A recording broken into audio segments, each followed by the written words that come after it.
Today we're reacting to one of the most iconic videos in recent Yu-Gi-Oh history. This is a weird one.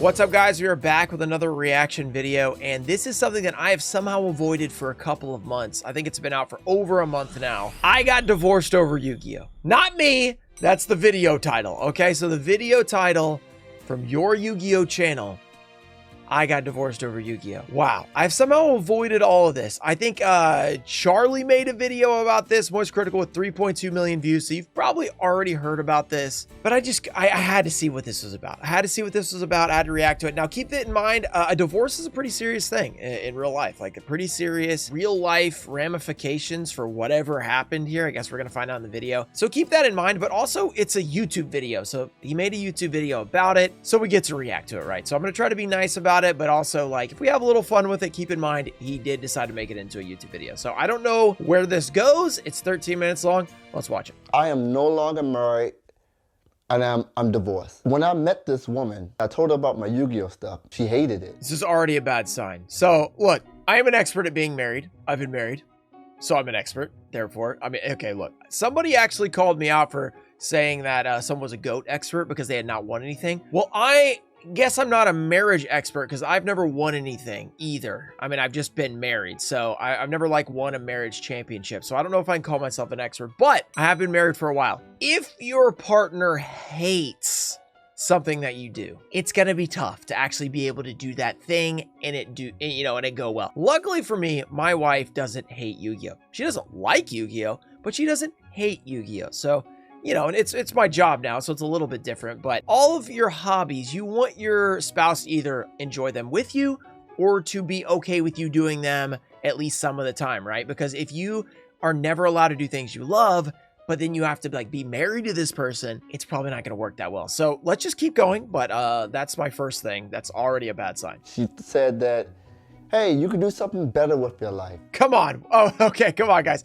I'm sure a lot of us have heard this when it comes to trading card games. Like, how old are you again? You're still playing trading card games? Shouldn't you be like, investing in Bitcoin or something like that? Well, if it's from an older person, maybe not Bitcoin, but, shouldn't you be doing something more productive? Shouldn't you be out there grinding away, making money? Why are you into Yu-Gi-Oh cards? Why are you into Pokemon cards? Are you a little bit old for that? Look, in today's day and age, trading cards, not only are they not necessarily let's just say they're more mainstream than they used to be. Back 10, 20 years ago, playing a trading card game when you're 30, 40 years old was definitely a lot more uncommon than it is now. Nowadays, it feels like 30 and 40-year-old people, like you've seen the meme where it's 30-year-olds in 1980, it's like some stud, 30-year-old now, it's like some like kid, it's like, I think they usually put like Spider-Man up there, whatever his name is. So 30-year-olds are a lot younger in spirit than they used to be. One, people are having kids later. If you don't have kids, you have more time to do hobbies and stuff like that. Two, just in general, the internet and everything like that has allowed people to connect with their hobbies for a lot longer than they used to. Back in 1980, it was like, yeah, you played with your friends, but then you grew up and like went to college and whatever. And then all of a sudden, you're an adult. Like you have nothing to do but work, get married, have a baby, all that stuff like that. So things have changed a lot. We're only 16 seconds in. I need to get going. You should go back to school. So you know what I did? Back in 2016, I sold all my equipment. I sold my YouTube channel. I sold all my camera stuff. I'm like, you know what? Maybe it is time to move on. Maybe it's time for me to do something better with my life. Not knowing that at that time, what I had was very special. So you have to be careful when other people tell you things that you should do. In his situation, he sold all his stuff for his YouTube channel. He used to, I assume, I've heard this guy's name. Is this a new channel? Because if he sold the channel, I don't know. It seems familiar. I'm guessing he used to make Yu-Gi-Oh content and he liked it. And then somebody convinced him, his wife, it seems like, or maybe his girlfriend at the time, you don't need to do this. Like, stop doing this. Well, he took that advice. He sold everything. And 8 years later, he's back. He's back. He's been through a divorce, it seems like. You got to be careful. You can listen to other people's advice, but you have to be willing to do it yourself. And not only do it, but also like expect that it's going to be something that you want to do, something you're going to be able to do. At that time, something that I chose to do YouTube, I had something going on. Even though I had some drama and stuff going on before and I shut down my channel a few times, I had something that I completely gave up. I gave it up because someone said, hey, you know what? Maybe it is time to move on. You got to do something better with your life. There's got to be something more for your life. I know this is unrelated. This couch looks extremely comfortable. Like, really comfortable. Let's just keep going. I sold all my stuff for a woman. For a woman. Sometimes the right choice, sometimes not. And she's no longer here. And this problem persists. She told me at that time, hey, you want to meet my mother? You need a car. Because I didn't have a car at the time. I was doing YouTube. Is this an unrealistic request? If you want to meet my mother, you have to have a car. There's a couple ways you could go with this. It's a little bit worrisome when somebody doesn't want you to meet their family unless you do something like have a house, have a certain job, have a car. That could be a red flag. At the same time, let's say your spouse or I guess girlfriend or whatever, because you're probably not married if you haven't met their family. You probably want a good impression, right? Like this guy's girlfriend was like, hey, I want you to look good for my family, right? Like I want them to think like highly of you, because first impressions, if you guys have never heard this, the number one thing that happens, my parents used to tell me this all the time, it's like the first time you meet somebody is the biggest, because like that's what they remember. It takes a long time to overcome a bad first impression, and you can get away with a lot after a good first impression, right? So if you have a good first impression and you do a couple things after that that are a little bit weird, you're like, well, but I met them and they were super cool the first time, right? And if you were terrible the first time, like you just had a bad day and you were like irritable or you looked bad or whatever, after that you could be great, but they're like, that first time they were so like, I don't know. That could be the side. That could be the side. But it sounds like in this case, that was not the case. It was more like you need to look good for me to make me look good, right? Not because I want you to look good for my family. I was working from home. I didn't need to drive anywhere. Yes, YouTube is what I did for a living. It's how I paid my bills. And I was street performing also. It is also interesting that she wanted him to quit his, not just his hobby, but it was actually his job, it seems like. I don't know how much money he was making or anything, but he was making money off YouTube, and she wanted him to quit that. Not just like, oh, you're playing too much Yu-Gi-Oh! And it's wasting too much time, you're not making any money. She wanted him to quit his actual job. Like, it's just, she just didn't like his job. She's like, I don't like this job that you're doing, so you need to quit it, you know? Seems a little strange. I mean, it could have been like he was only making a couple $100 a month and it wasn't really like enough to support like her and him in the future, and that makes sense. But at the same time, it's like, you want him to stop making money and do something else to make money. Not usually a good sign. How did I street perform? I just catch the bus 20 minutes down the street, played my horn, went home. I never needed a car. But when I met this woman, you have to go back to school. You have to exercise. You have to get your degree. You have to do something better with your life. Even though I explained to her, this is what I chose to do. A woman comes in your life and try to tell you the plan that you chose for your life is wrong. And out of love, I choose to say, you know what? Maybe she's right. And I took a chance. I took a chance. The thing she's asking for, in theory, is like, yeah, that's good. You want him to be better in theory. But if that's not what his idea of being better is, and he doesn't agree with it, it's never gonna last forever. Like, sure, yeah, going back to school and, you know, exercise, that's all great stuff for you, right? It makes you better, like you're in better shape. You maybe learn a bunch, you know, get smarter at school, all that different things. But it requires an actual want to from you. You have to want to do that. And if you're always feeling that pressure of, oh, she asked me to do this and I didn't do it. Oh, she's mad at me because I didn't do it.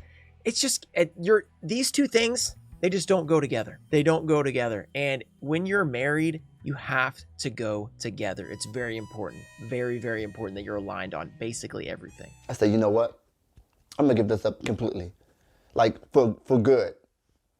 Sold the channel to Jobber. Jobber bought the channel? Jobber! Channel buyer. Tried to go back to school multiple times. There's some... I don't want to say that I can't finish school, but it certainly feels like I can't. I don't know what it is. And every time I talk to people, they just think that everything I say is just an excuse. There are people like this. Some people aren't made for school. Some people are really good at the go to class, study, do, take tests, and they're amazing at that. Some people just can't do it. They can't sit in class. They can't pay attention.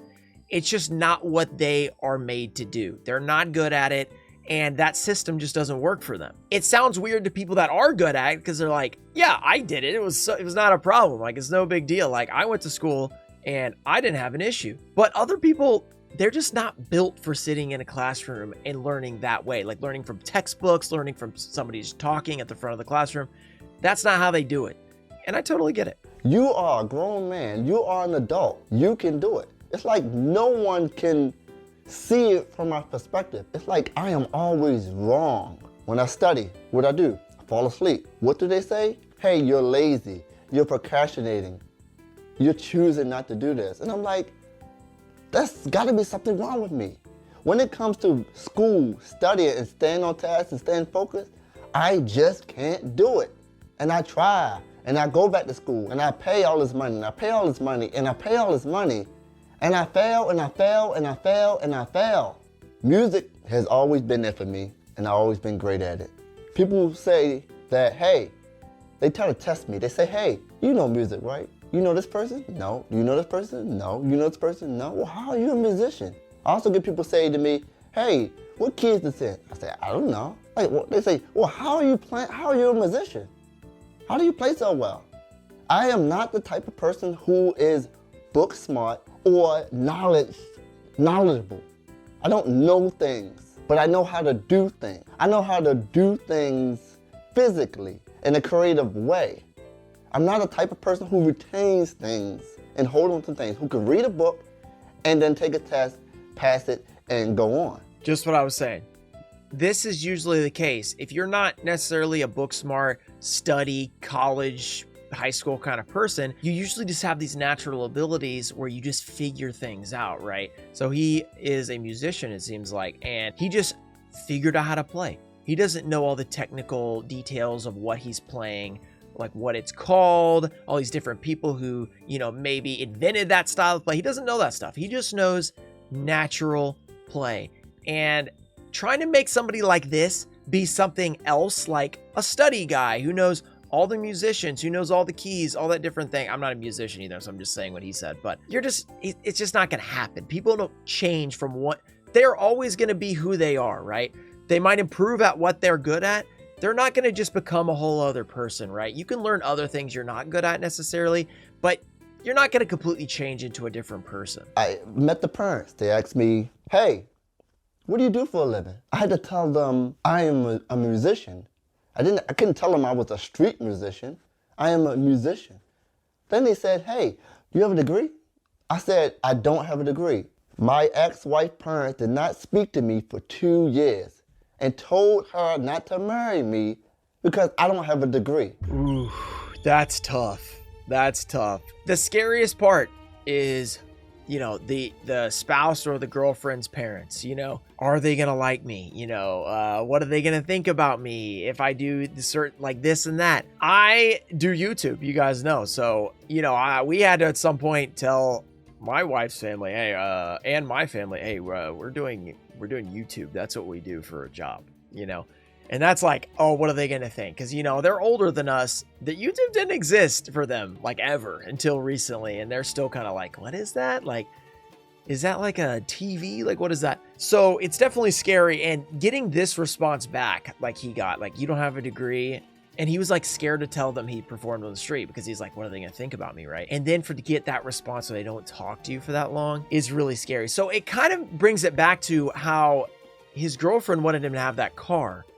I think she had an idea of what her parents were going to do or think about him. And so she could have actually been looking out for him and maybe hoping that they would, accept him a little more. This sounds like a problem with the in-laws, though. And look, that just happens. In-law problems, it's a thing that happens. And the only thing you can really control is your relationship with your wife or your husband or whatever. You can't really control the in-laws. I mean, that's just how it is. So I give up this YouTube thing. I give up my entrepreneurial things. I try to do something that's not innately a part of my strengths at all because I'm thinking I'm in love to do something for somebody to prove something. And here's the important part. He just said it. He's thinking he's in love. You got to be so careful when you think you're in love. That's when everybody screws up. Everybody screws up because they're like, I'll do anything for this person, right? I'll do anything. And then you step back a little bit and you're like, what in the world was I doing? I gave up my YouTube channel. I gave up my entrepreneurial dream so I could go off with this person that in retrospect, I don't even like that much. Like, I thought I did, but then you step back, you're like, wow, that was just not worth it. So anytime, you guys might be in this right now. You might be in this. You might be seeing red flags.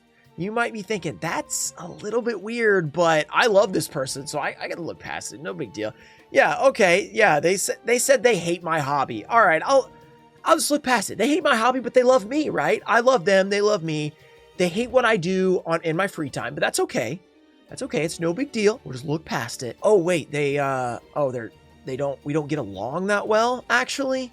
We don't really get along most of the time. It's, we just don't really like each other that much. Yeah, but we love each other, though. We don't like each other, but we love each other, so it's fine. You gotta be careful. You gotta be careful with that. Falling in love. Be careful, everybody. She says, hey, you need to find a hobby.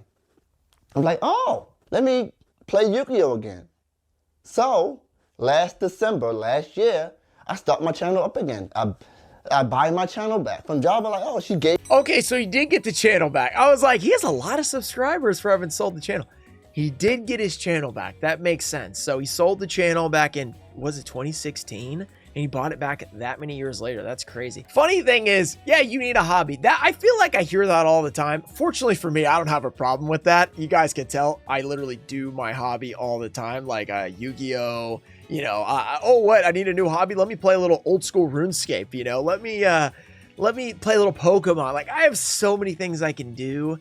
Aside from which I am never not working, but when I'm not working, which is my hobby anyway, there's not a lot of free time for my wife to tell me you need a hobby, but I have heard a lot of people say you need a hobby, like you have nothing that you want to do, right? It's so funny for this guy, because like she made him quit his hobby, which was also his job, and now she wants him to get a hobby back, so he gets the same thing back that she wanted him to quit. Doesn't seem like it's gonna work out, but okay. You know what she said? You're spending too much time playing those cards. It's either the cards or me. She literally said that. You just said I need a hobby, I get into a hobby, and now you said I'm doing it too much. If that happened, he said last December, so it's only been I'm guessing this was about a year. So he had a year where he got back into his hobby of Yu-Gi-Oh! And then she said it's the cards or me. It seems like they were already having issues when she was like, you need a hobby, right? You need a hobby. And then he goes to get the hobby, and then the hobby is too much, right? It seems like a lot of this feels very controlling, right? And if either side of a relationship is too controlling, it's you don't really want that. You want to be a collaborative effort when you're married. You don't want to be controlled by either one. You want both of you. Okay, let's sit down. Let's talk about this. Oh, I think that you are playing this card game too much. Let's sit back and talk about it. How does it affect me? It affects me because you're gone all the time playing Yu-Gi-Oh! It affects me because I feel like I don't get to spend any time with you. Whatever the reason is, you talk about it, and then the other side thinks, I guess she's right about that, or I guess he's right about that. I guess I should spend a little bit more time with them. Oh, I didn't even think about it like that. I was just having fun with my hobby. Didn't realize I was neglecting my other duties being a married person. So, okay, we're only halfway through this video. I'm spending a lot of time, but, I'm trying to give you guys some insight into what I think, just a relationship, an expert, not an expert. Don't say that about the comments.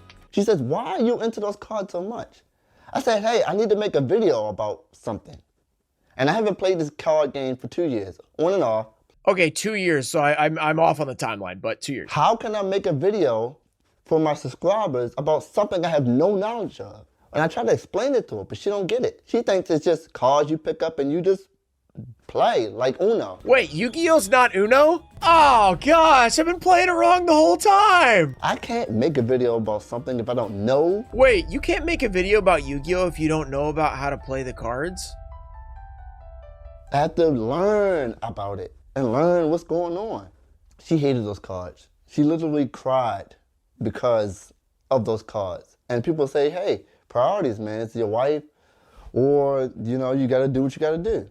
But then I'll be back at that point where I'm giving up things that I like, things that's a part of my life for someone else to feel happy. Now, this is part of marriage. You do have to give up things that you like. That is just how it works. I mean, when you get married with somebody, you're committing to them. You do have to sacrifice a little bit. So it's not like you can't just think, oh, well, I like it, so I'm not giving it up. That's not going to work well in a marriage. You do have to be able to sacrifice, compromise, stuff like that. But both sides have to do that. So he shouldn't have to give up Yu-Gi-Oh completely, but he should also have to maybe compromise a little bit on how much time he's spending on it, etc. Because, if it's somebody that hates it, it's never going to work. But if it's with someone that's like, hey, look, I just need you to spend some time with me, right? I need you to not be doing a Yu-Gi-Oh video every day, every second. You know what I mean? So there is that. And I feel miserable in the process. I'm sitting there watching all these YouTubers come out and make videos and do all this stuff. They're traveling. I'm like, that's what I used to do.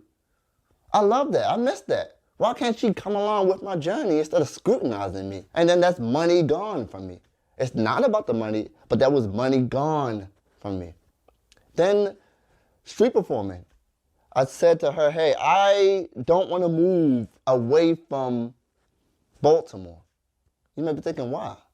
That's where my home base is. My gigs, my performances, everything. Keep in mind, I didn't have a job. Like, when I say I don't have a job, like a real job. A real job is, going in 9 to 5.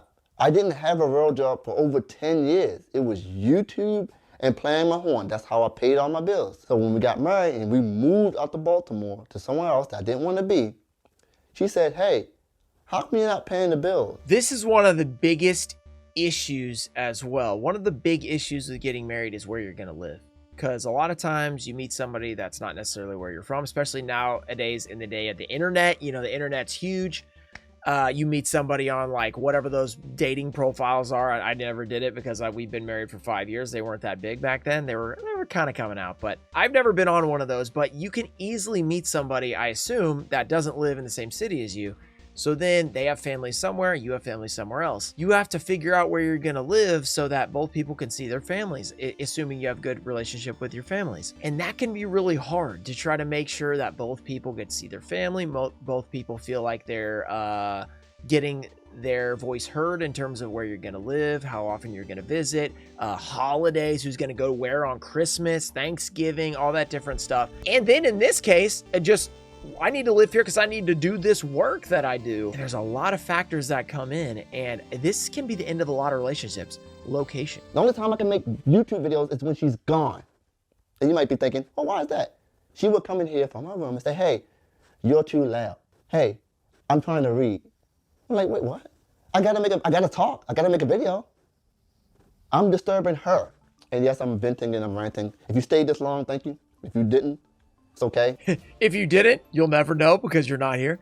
Okay, I think for the most part, this feels like recap. Let's see if there's anything else. Okay, he said they don't blame her. They hate me. Who's this? They hate to go in and live a mundane life. They hate that.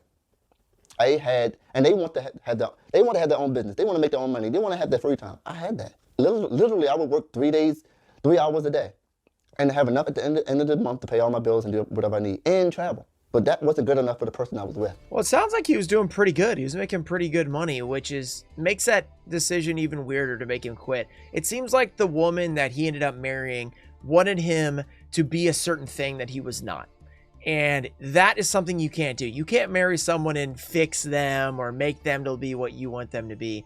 It's just never going to work out. And that's what you got to take away from this. If you guys are not married yet and you're looking to get married, don't date someone and think, if I just change like these 3-4 things, like maybe change their job, change their car, change where they live, change their personality, then they'll be great. It's not going to work. You can't change all their stuff. They can be, if you guys meet somebody you really like their personality and everything, and they have a couple things that you're like, I don't know if I like that or not, just talk to them about it and see what they think about it. Because you need to know before you get married, because then you go through all this mess, because he seems like he's been dealing with this for a long time. It's a lot harder to get out of a marriage than out of a regular relationship. You can break up a lot easier than having to get a divorce, and you want to think about that before you make the decision to get married. So overall, I really hope it goes well for this guy. It seems like this divorce was the right choice for him.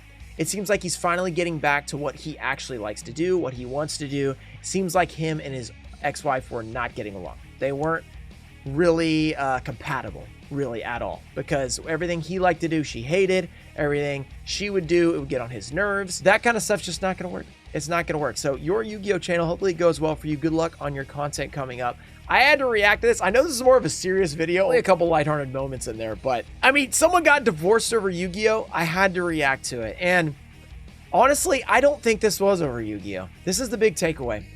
I got divorced over Yu-Gi-Oh, but you didn't really, right? It wasn't really about Yu-Gi-Oh. It was about the fact that these two people were not compatible. It didn't matter if it was Yu-Gi-Oh, Digimon, Beyblade, Pokemon, whatever it was. Sports, watch too many sports, plays too much pickup basketball. Like whatever the thing is, was going to be too much for these two people because they just do not, they don't work together. Saying it's over Yu-Gi-Oh is a lot more interesting, but in reality, this wasn't a divorce over Yu-Gi-Oh. This is a divorce because two people got married that shouldn't have gotten married. And that happens, like, I think that the rate is 50% of the time. So when you guys are getting married, try not to be in that 50% if you can. You look at the signs ahead of time. It can be really hard when you're in love, though. It can be really hard. So this is not a normal Yu-Gi-Oh video. Hopefully you guys enjoyed it. We will be reacting to other things in the future. If you see anything else you want me to react to, I will keep an eye out as well. I will see you guys in the next one. Your Yu-Gi-Oh channel. Hopefully everything's going well for you. Hopefully the divorce goes smoothly and you'll be back on the Yu-Gi-Oh content. Good luck. Shout out to Tone Fo Show, Nestor Deanna, America Deutscher, Brandon Cheney, Matthew Miller, Omer Toonk, Ian Musa, Junior Barding, Robert F, and Changgalang. Thank you guys for supporting the channel. I'll see you guys next time. Peace.